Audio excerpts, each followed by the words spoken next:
কি বলতে চাই? হ্যাঁ, আমার মনে হয় যখন একটা ছবি কোথাও সত্যি সত্যি ভেতরে গিয়ে নাড়া দেয়, তখন দর্শক তার সেটাতে রেসপন্ড করে। এটা আমরা বারবার দেখেছি। এক ধরনের ছবি, সেই ক্রাইম থ্রিলার আর সেই মানে সেই বকা প্রেমের গল্প, এসব দেখতে দেখতে দর্শক ক্লান্ত। দর্শকের নতুন কিছু দরকার, নতুন কিছু দেওয়ার সাহস কারুর থাকে না। রঞ্জনরা ছজন যে দারুণ সাহস করে এটা করেছে, তার জন্য আমি অত্যন্ত গর্বিত, এবং সেই জন্যই আমি এটা নিবেদনও করছি, প্রেজেন্ট করছি। আমার তো ভীষণ ভালো লেগেছে। আরিউন এসো। আর এই ছেলেটা একাধারে অভিনয়, অ্যাসিস্টিং এর কাজ, আরও কি কস্টিউম কি করেছিস বাবু, তো সব মানে এইভাবেও করা যায়। ওই যে একটা গান আছে না, এভাবেও ফিরে আসা যায়, আমি বলছি এভাবেও ছবি করা যায়। যেখানে বাংলা ছবি দর্শক দেখছেন না এবং হলমুখী হচ্ছে না, সেখানে কিন্তু এত দর্শক। হ্যাঁ, তার মানে দর্শকের একটা চাহিদা আছে এই ধরনের ছবির জন্য। হয়তো এটাই ভবিষ্যৎ, হয়তো এইভাবে ছবি করাটাই ভবিষ্যৎ। যে ধরনের রাজনৈতিক নিয়ন্ত্রণ আমাদের এই মুমূর্ষু ফিল্ম ইন্ডাস্ট্রির ওপরে, সেখানে এই ধরনের ছবি করাটা খুব দরকার।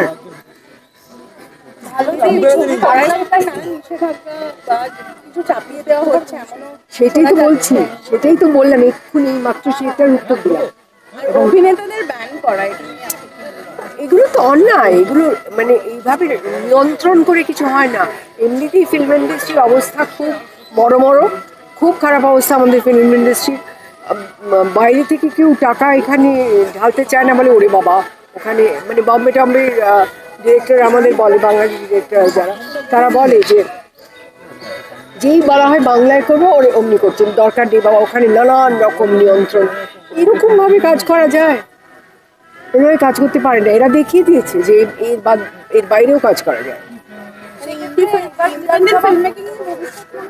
মনে হয় দেখা যাক, সবই দেখা যাক। আমি তো মানে জ্যোতিষী নই, আমি কি করে বলবো। অসম্ভব। গেরিলার মতন শুটিং করেছে, গেরিলার মতন প্রচার করেছে একদম।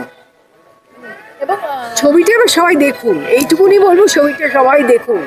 দাদা কি বলবেন যে অনেক টেনশনে ছিলেন মুক্তির দিন থেকে, লন্ডন জুড়ে প্রচার করেছেন।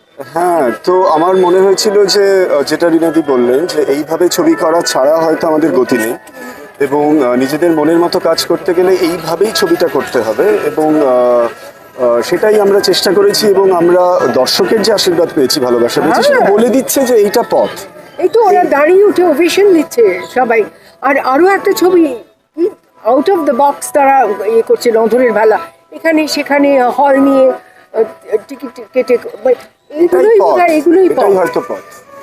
ওরা স্ট্যান্ড রোডে গিয়ে নিজেরা টিকিট বিক্রি করছে। হ্যাঁ, মানে আমি বলছি যে এই যে আমরা এটাতে করতে দেবো না, এই হলে করতে দেবো না, ওখানে করতে দেবো না, সেখানে করতে দেবো না, একে নিতে হবে, তাকে নিতে হবে, এইসবের বাইরে লোকে ঠিক পথ খুঁজে নেবে। যখন পিঠ থেকে যায় মানুষের, তখন সেটাই করে। আরেকটা প্রশ্ন, যেখানে চারিদিকে নির্বাচনের ঝড়, সেখানে কিন্তু ভর্তি দর্শক। হ্যাঁ, নিশ্চয়ই নিশ্চয়ই। আপনি